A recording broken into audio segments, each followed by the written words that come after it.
Bright Cutie. Every student matters. Hi students, welcome to the session.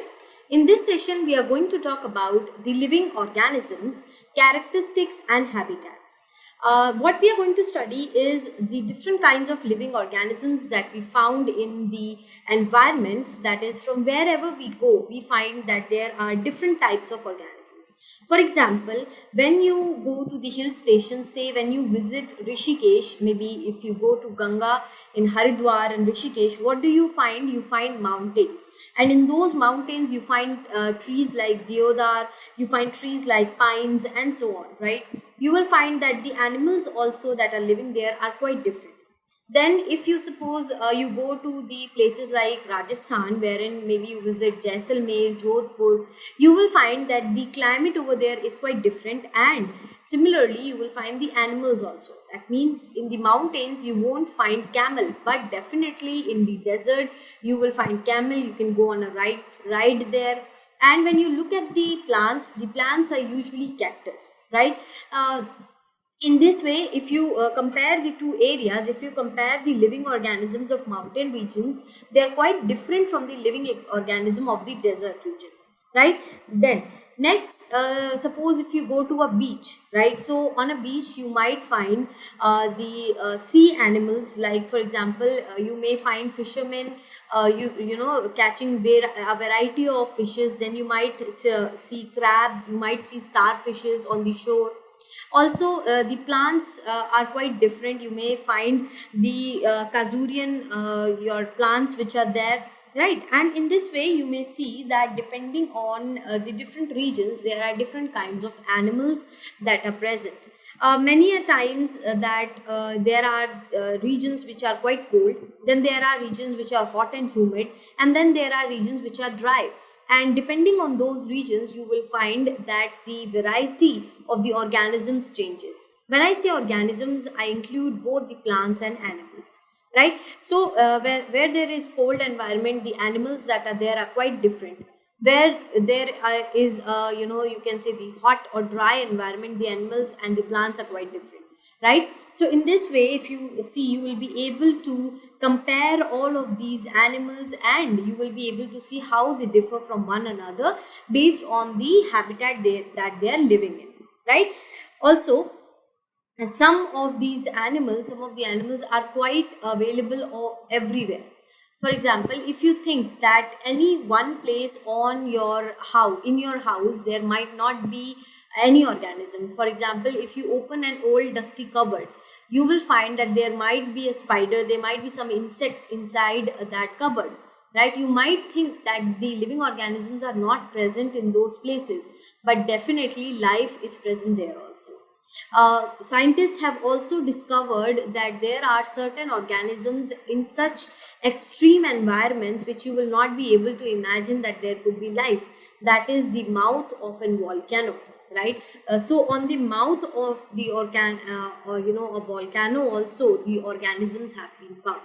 So in this chapter, this is what we are going to study. We are going to talk about the living organisms and the characteristics and habitats of these organisms, right?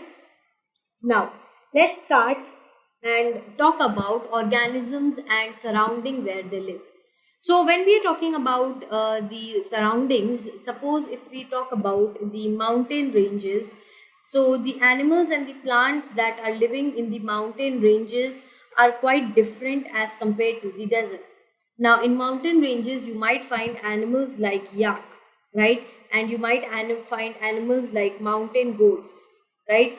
And when you compare these animals with, suppose let's take an example of goat itself. When you compare a mountain goat to a goat which is living in the northern regions of India, which are hot regions, you will find that there is a lot of difference. The mountain goat usually is whitish in color. Apart from that, it has a lot of fur. On the other hand, you will find that the goat that is present in the northern region does not have this feature. Also, the plants that are there, right? The plants are also quite different. So this kind of conical plants you will not find in your plain regions. These kind of plants are usually found in the colder regions, right? If we talk about deserts, right? So in deserts we find the animals like camel, right? These animals are adjusted for the hot environment. We will talk about what are the different adaptations that they have, that is what are the different characteristics that they have which makes them a successful organism or successful animal of the desert, right? Camel you will not find in the colder regions. Then the plants like cactus, right? So cactus is a plant which is quite unique because it is able to survive in the harsh environment of deserts, that is the hot and dry environment, right?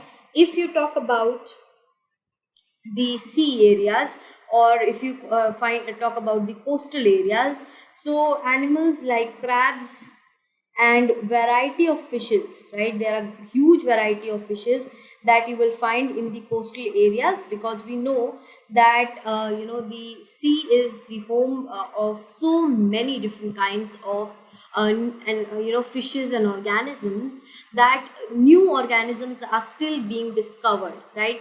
So these are the kind of animals that you may find in the coastal regions. Then the plants that you may find are casurian trees, that is, these are the trees which you will find quite commonly in the areas which are basically near the sea, right? So on the sea beach you will find these kind of plants, right? Also you will find crabs and different kinds of fishes, right? Now, so when we talk about these animals, these are the animals which are specific to a certain location. If we talk about crab, camel, yak, all these three animals are found in their respective habitats. There are certain animals which are found almost everywhere, irrespective of the temperature or the climate. The example of those are the animals like ants, right? These ants are present all over the place, whether it is cold environment, whether it is hot environment. Definitely the species might change, that is, there can be one type of ant in one place and other type on the other place, but ants are present everywhere. Animals like spiders, cockroaches, all of these are certain animals which are present almost everywhere. The climate does not affect their habitation, right? So they can be found almost everywhere. As we talked about the animals, similar is the case with plants also. There are different variety of plants that are present in all of these areas, depending on the region. In the mountain regions you find different kind of plants, in the desert region you will find a totally different kind of plant with a different kind of characteristic, right? So in this way we see that each region has a different plant as compared to the other region. Now, to understand this in a better way, what we are going to do is we are going to conduct an activity. This is an activity, student, which you can conduct throughout the chapter, and also you can discuss and increase the number of examples. What we are going to do in this activity, let me explain, and then it will be a little more clearer to you. First of all, we will make this table, right? And then what we are going to do, we are going to fill this table with the names of plants and animals, first of all, which are found in these areas, right? Also, we are going to write down any other thing that you might find, any other material that you might find in these areas, right? So plants and animals or any other material. Now, how can we fill this? I'll give you an example by filling the say the forest animals and plants that we might find in forest, and any other material that we might find in the forest, right? So first of all, let's say in the forest you will find the animals, say elephant, right? You may find forest you may find trees like neem, right? Or any other plant tree like, say, sal, right? Or eucalyptus, right? Also, when we say any other thing, if we include any other things, what are the objects that we can include? Say, for example, we can include bones of the animals, right? We can include